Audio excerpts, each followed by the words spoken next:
అందరికీ జై భీమ్.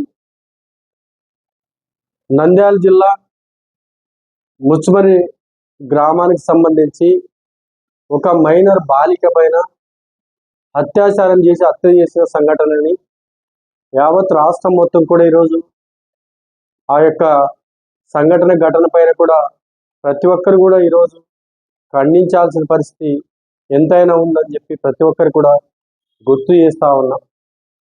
మైనర్ బాలికల్ని, అదేవిధంగా ఏమి తెలియని అమాయకురాల్ని ఇంత ఘోరంగా హింసిస్తూ హత్య చేసి అత్యాచారం చేసి చంపేస్తున్నారంటే వీరికి ఎందుకు ఇటువంటి పరిస్థితులు వస్తున్నాయంటే గత ప్రభుత్వ హయాంలో చూసాం. ఎక్కడ చూసినా గంజాయి అని ఎక్కువ మత్తు పదార్థాలకు అలవాటు పడిన యువత ఆ మత్తు పదార్థాలకు అలవాటు పడి చెడు మార్గంలో పయనిస్తూ ఇటువంటి ఘటనకు పాల్పడుతున్నటువంటి వ్యక్తులపైన మొట్టమొదటిగా ఏ ప్రభుత్వాలైనా సరే వారిని నిందించాల్సిన అవసరం లేదు.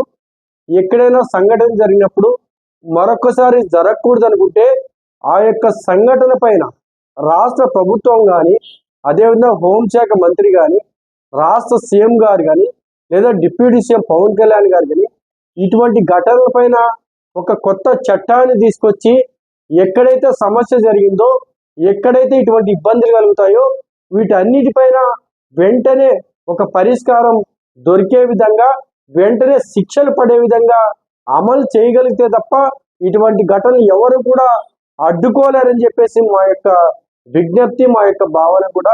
అదేవిధంగా రాష్ట్రంలో చూసుకుంటే ఏ ప్రభుత్వాలు ఉన్నప్పటికీ, ఎన్ని ప్రభుత్వాలు మారినప్పటికీ ఎక్కడ చూసినా దళితులపైన దాడి జరిగే సంఘటనని వీటికి ఫుల్ స్టాప్ పెట్టడానికి కట్టుదిట్టమైన చర్యలు తీసుకోకపోతే మాత్రం మరిన్ని రోజుల్లో కూడా, రానున్న రోజుల్లో కూడా మరింతగా కూడా పెచ్చిల్లే ప్రమాదం ఉందని చెప్పి ఈ ప్రభుత్వానికి మేము విజ్ఞప్తి చేస్తా ఉన్నాం.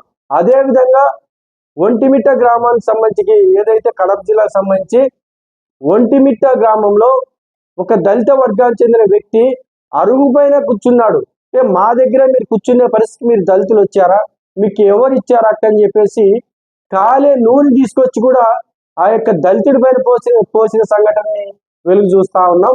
అదేవిధంగా గుంటూరు జిల్లాకు సంబంధించి ఒక మహిళని మీరు భూములు కొనే స్థాయికి వచ్చారా, మీ పరిస్థితి ఏంటి, మీరు ఈ విధంగా మాకు భూములు కొని మాకే ఎదురు తిరిగే పరిస్థితికి వస్తారని చెప్పేసి ఆ మహిళని కూడా హత్య చేసిన సంఘటన. ఈ విధంగా చూసుకుంటే ఏ ప్రభుత్వాలు ఉన్నప్పటికీ చివరికి అన్యాయం అయిపోతుంది మాత్రం కేవలం దళితులే అని చెప్పి చెప్పగానే చెప్తున్న ఈ సంఘటనలన్నీ పూర్తి చేస్తున్నాం. ఇప్పటికైనా మేము ఈ రాష్ట్ర ప్రభుత్వాన్ని కోరేది ఒకటే, ఏ ప్రభుత్వానికైనా ఇప్పుడున్న ప్రభుత్వానికి మేము నిందన వేయాలని మా ఆలోచన కానే కాదు. అయితే మీరు వచ్చి 20 రోజులు అవుతారు కాబట్టి ఈ రాష్ట్ర ముఖ్యమంత్రి చంద్రబాబు నాయుడు గారికి, డిప్యూటీ సీఎం పవన్ కళ్యాణ్ గారికి, అదేవిధంగా ఎవరైతే ఈ రాష్ట్రానికి హోంమంత్రిగా ఒక దళిత మంత్రిగా ఉన్నటువంటి వంగలపూడి అనిత గారు అయితే ఆమె అనేక బాధలు ఇబ్బందులు పడిన సంఘటన గత ప్రభుత్వంలో చూసింది కాబట్టి ఈ యొక్క ప్రభుత్వంలోనే సరే ఇటువంటి ఘటనలు జరగకూడదని చెప్పేసి ఆ హోంమంత్రి గారికి మా ఎస్సీ జనసంఘం తరఫున విజ్ఞప్తి చేస్తా ఉన్నాం. ఈ ఘటనకి ఫుల్ స్టాప్ పెట్టడానికి ఏదైనా సమస్య ఉంటే మాత్రం ఎప్పుడు ఎస్సీ జనసంఘం అన్ని వేళ ముందు ఉంటుంది.